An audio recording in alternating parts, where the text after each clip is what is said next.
In today's video, I'm going to teach you how to change your Xero fiscal year end date.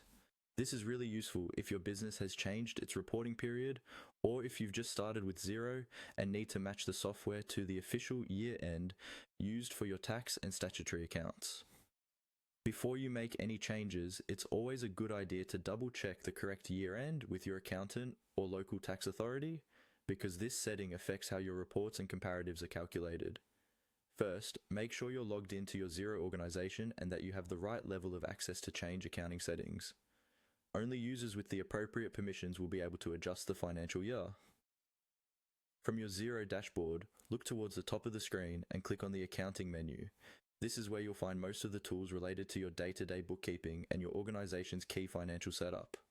Once the Accounting menu is open, choose Accounting Settings.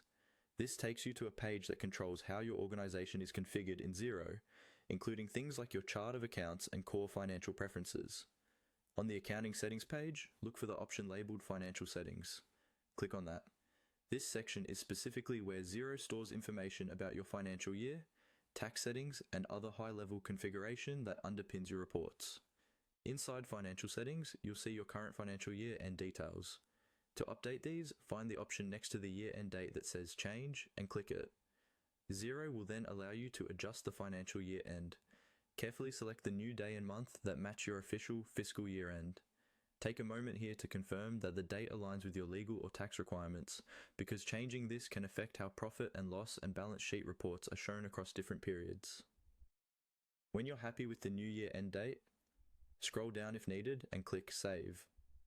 This is the crucial step that actually applies your changes to the organization. After saving, Xero will update the way your financial year is structured for reporting purposes going forward. To double check everything, you can return to the Financial Settings page to confirm the new year end is showing correctly, and then run a quick profit and loss report across your current financial year to ensure the dates look right.